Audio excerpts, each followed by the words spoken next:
πιστεύω ότι τώρα που θα μπει ο περίφημος χειμώνας σε αυτές τις περιοχές, έχει αργήσει ακόμη, θα ξαναδούμε πολλά πράγματα. Οπότε είναι σαφές ότι η Ρωσία επιδιώκει να καταλάβει τις περιοχές τις υπόλοιπες του Ντονέτσκ για να δώσει και το μήνυμα στον Τραμπ ότι εγώ στα έλεγα. Το θέμα είναι ότι όλα αυτά γίνονται με τεράστιες απώλειες. Υπολογίζεται ότι κάθε μήνα υπάρχουν εκατέρωθεν 50 με 60.000 νεκροί και τραυματίες.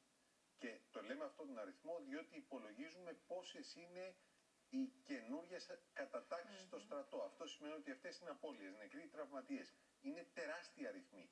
Δηλαδή, όταν τελειώσει αυτός ο πόλεμος και οι δύο χώρες θα είναι διαλυμένες εντελώς από πλευράς νεολαίας. Δεν θα υπάρχουν νέοι άνθρωποι. Επισκέφθηκα προσφάτως στην Ουκρανία και είδα μια τραγική σκηνή. Είδα πολλούς νέους ανθρώπους που περπατούσαν με τις συζύγους τους, με τα παιδιά τους, που τους λείπανε χέρια, πόδια, ήταν σε τραγική κατάσταση. Και σκέφτομαι πώς θα είναι η επόμενη μέρα και για Γι' αυτό οι Ουκρανές πάνε με τους Πολωνούς τώρα. Εντάξει, είναι προς το συμφέρον της Ευρώπης, το μέσο μακροπρόθεσμο, να μπούμε γρήγορα σε μια διπλωματική διαδικασία. Γιατί εδώ υπάρχει ένα λεπτό σημείο. Διάβλο όμως η Ευρώπη, κύριε Λάμδα, δεν έχει με τη Ρωσία. Μόνο ο Τραμπ έχει. Προφανώς, θα το ξαναπώ, ότι το γεγονός είναι ότι χωρίς την άνοδο στην εξουσία του Τραμπ, με τα προβλήματά του, την αιρετική του προσωπικότητα που ακούσαμε πριν από τον κύριο Οικονόμου κτλ., δεν θα είχαμε μια επανέναρξη διπλωματικών προσπαθειών. Και υπάρχει ο πειρασμός για κάποιους στην Ευρώπη, λανθασμένα να νομίζουν ότι επειδή η συγκυρία ευνοεί έναν εξοπλισμό της Ευρώπης, και αυτό είναι αλήθεια. Και συμφωνώ με τον Άγγελο του Συρίγο ότι σε αυτό το πλαίσιο η Ελλάδα πρέπει και μπορεί να αποφεληθεί. Όμως το πολύ επικίνδυνο να θεωρήσουμε ότι αυτό μπορεί να συνεχιστεί για χρόνια και παρόλα αυτά να μην υπάρχει κανένας κίνδυνος. Τι να υποφεληθεί αφού δώσατε όλα τα όπλα στην Ουκρανία, ρε. Εκμεταλλευτεί την ευκαιρία, βεβαίως να έχουμε μπει. Αδειάζατε τις αποθήκες από πυρομαχικά. Να δώσουμε την ευκαιρία και στην διπλωματία.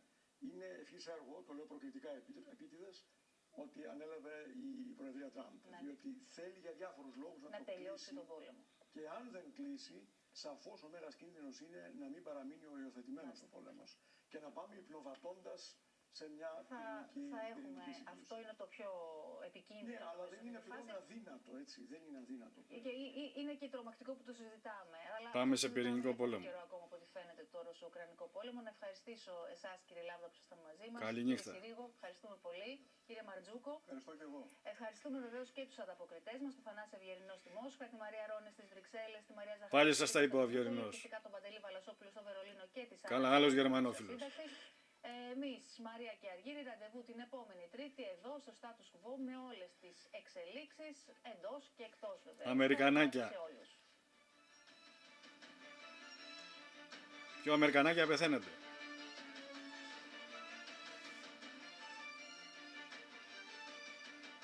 Γεια σου ρε Πούτιν.